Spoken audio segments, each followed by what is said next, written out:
High, আসসালামু আলাইকুম। অতিরিক্ত প্রিকশন বা অনেক সময় বলে না অতিরিক্ত সেফটি, এটাও অনেক সময় বিরক্তির কারণ হয়ে থাকে। আমি রিসেন্টলি আমার এক্সপিরিয়েন্স। সো আসসালামু আলাইকুম, সবাই কেমন আছেন? চলেন এই পার্সেলটা আনবক্সিং করব এবং কেন এই কথাগুলো বললাম এটা জানাবো। সো আমি আপনার অনলাইন থেকে একটা অর্ডার দিছিলাম। এটা একটা গ্রাইন্ডার, মিট গ্রাইন্ডার, প্লাস আপনার সাথে আপনার বিভিন্ন স্পাইসেস পেঁয়াজ রসুন এগুলোও করা যাবে। এখন কথা হচ্ছে কি, সুন্দর মতো অর্ডার হয়েছে, শিপমেন্ট হয়েছে, এটা ডেলিভারি হয়েছে, ভালো কথা। ডেলিভারি যেদিন দিতে আসার কথা আসছে, ওরা আমাকে একটা ইমেল করছে, কিন্তু এক্স্যাক্ট কয় টাইমে আসবে সেটা বলে নাই।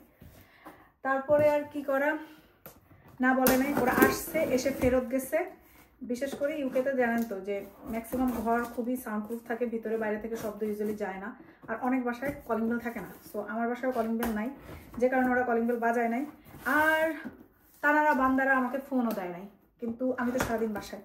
সো আমার একটা নোট ফেলায় রেখে গেছে যে আমাকে সে পায় নাই, আর বাইরে সে কেন রাখে নাই, তারা বলতেছে এটা সেফটি ইস্যু, এই জন্য সে বাইরে রাখে নাই। সো এই কারণে চলে গেছে।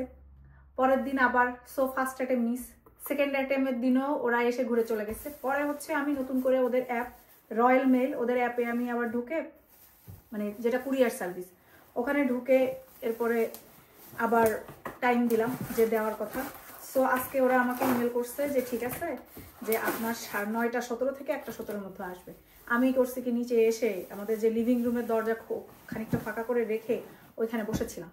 পরে অবশেষে দিয়ে গেছে। ইটস খানিকটা সেফটি ইস্যু। হ্যাঁ, বলছে যে বাইরে রাখা যাবে না, সেফটি ইস্যু। এখন ঠিক আছে, তারপরে তোরা নক দিতি বা ফোন কল দিতি বা কিছুই দেয় না। বা প্রথম ইমেলে যদি বলতো যে এই টাইম থেকে এই টাইম, তাহলে আমি হয়তো বাসায় দাঁড়ায় থাকতাম। তাই যাই হোক, প্রোডাক্ট আসার পর থেকে এটার একটা কেনার দরকার ছিল। সো যেহেতু অফারে পেয়ে গেছি, সো নিয়ে নিলাম। আমি নিউ ইউজার, সো আমি একটা হিউজ ডিসকাউন্ট পাইছি। এটার অনেক ডিসকাউন্ট চলতেছে তিমুতে। সো এর আগে তিমুর একটা ভিডিও করছিলাম, ওটাতে ওই সময় অর্ডার দিয়েছিল আমার হাজব্যান্ড ওর অ্যাপ দিয়ে। এটা আমি আমার ফোনের অ্যাপ দিয়ে অর্ডার দেওয়া। জানি না কেমন হবে। তারপর ওই যে বলে না যে ইলেকট্রনিক্স জিনিস অনলাইন থেকে কিনলে একটু ট্রাস্ট ইস্যু থাকে অনেক সময়, যে ইউজ করবো কি করবো না, বা ব্যবহার কীরকম কী হবে। তারপরেও দেখা যাক। এটা 5 লিটারের। সো এই যে ভিতরে সব জিনিসপত্র, এই যে 1 2 3 4 5টা ব্লেড।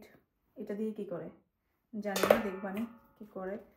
ও বাবা, একটা ডাম্পলিং বানানোর একটা দিয়ে গেছে। এটা মনে হয় গিফটেড সাথে ছিল। সো কিউট কিউট ডাম্পলিং বা মোমোস করা যাবে, পিঠা। বা যদি বলি যে বাংলাদেশে আমাদের যে এই পিঠা, এটা যে কি বলে কুলি পিঠা বা পুলি পিঠা, ওটাও বানানো যাবে এটা দিয়ে।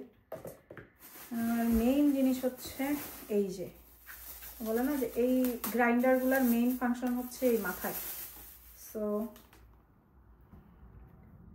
এখন দেখা যাক কেমন হয়। যাই হোক, ভালো এক্সপিরিয়েন্স। যদি ভালো হয় তো বেঁচে গেলাম, আর যদি না হয় তাহলে অল্প ধল্পের উপর টাকা দিয়ে যাবে গা। ওকে, আল্লাহ হাফেজ।